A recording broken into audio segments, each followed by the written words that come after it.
Capital talk میں دوبارہ خوش آمدید. ہم بات کر رہے ہیں کلبھوشن یادیو کے لیے جاری ہونے والے صدارتی آرڈیننس پر. سپریم کورٹ بار ایسوسی ایشن کے سابق صدر ماہر قانون جناب اکرم شیخ صاحب سے.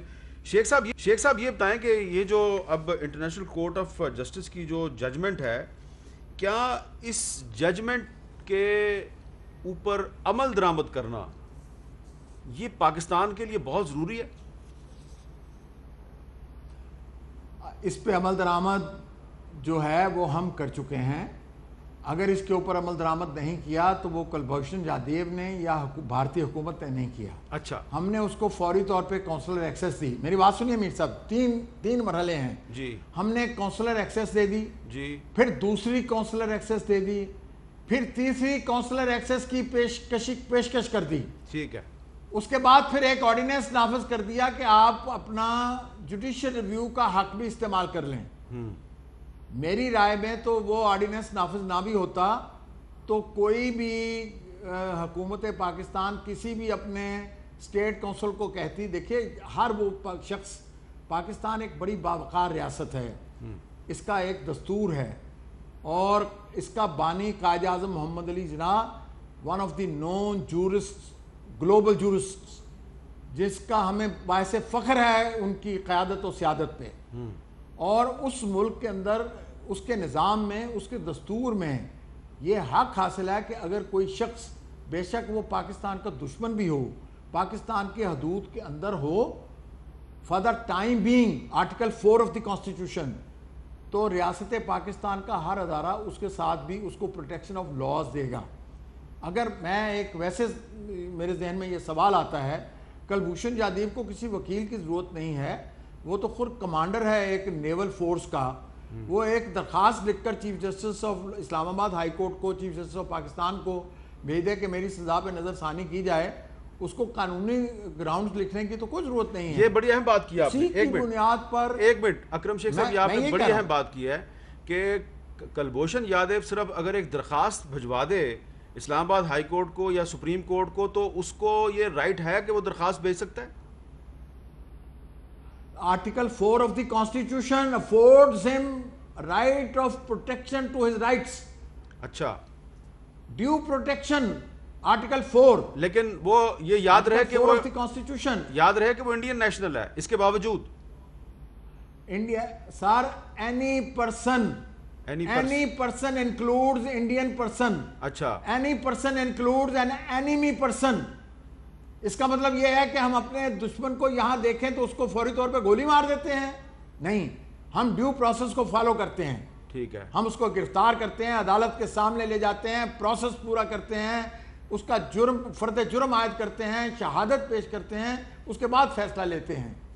میں سمجھتا ہوں اس کے میں قانون لانے کی نہ لانے کی کیا ضرورت. ایک درخواست چیف جسٹس صاحب اسلام آباد ہائی کورٹ کا, جس کی بھی جورسڈکشن میں وہ ہیں, وہ کہیں جی مجھے سزائے موت دی ہے, وہ غلط دی ہے, اس کے اوپر نظر ثانی کی جائے. یہ 4 جملے بنتے ہیں اس کے. اور وہ ایک عالمی سطح کا جاسوس ہے, راہ کا ایجنٹ ہے, وہ اتنا ناواقف نہیں ہے. جو راستے پوچھ کر پاکستان کو, جو لوگ یہاں پاکستان میں تخریب کاری کے لیے بھیجے جاتے ہیں, وہ پوری تربیت دے کر بھیجے جاتے ہیں. جی, ان کو اتنا نہیں پتا کہ وہ کونسلر ایکسیس کے دوران وہ کہہ سکتے تھے کہ ان کو جی ان کو یہ دے دیں, ان کا judicial right of judicial review دے دیں. اچھا, میں سمجھتا ہوں ابھی بھی وہ چاہے, ہاں جی, اس کے اوپر کوئی لمیٹیشن نہیں ہے, اس کے اوپر کوئی میعاد نہیں ہے کہ 3 ماہ کی میعاد ہے, 1 ماہ کی میعاد ہے.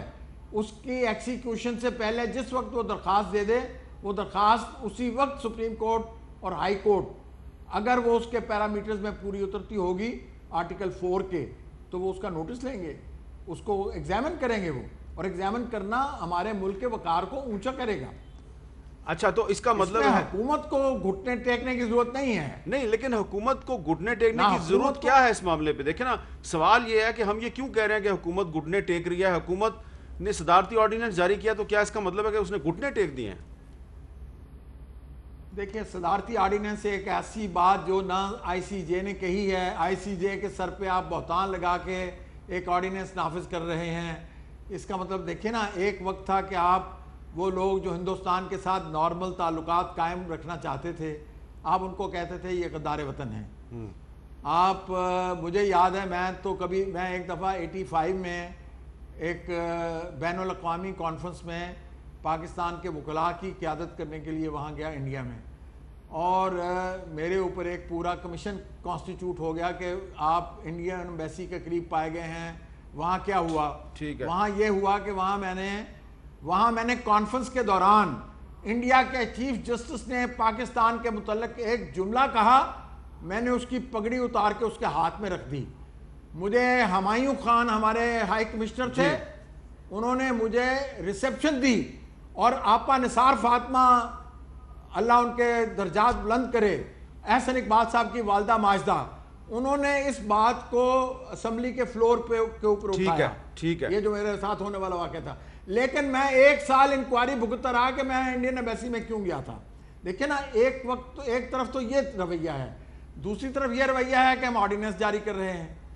میں صرف اس تضاد کی بات کر رہا ہوں۔ چلیں، بہت بہت شکریہ اکرم شیخ صاحب، بہت بہت شکریہ، آپ نے تضاد دہی کیا ہے۔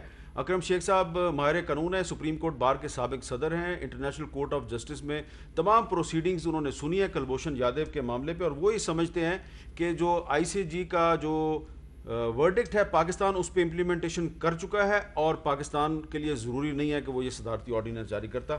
یہ اکرم شیخ صاحب کا موقف تھا۔ ہم نے اس سلسلے میں کوشش کی کہ فروغ نسیم صاحب سے بھی بات کریں، لیکن ان سے رابطہ نہیں ہوا۔ اگر وہ چاہیں تو اپنا موقف دے سکتے ہیں۔ مجھے دیجیے اجازت، اللہ حافظ۔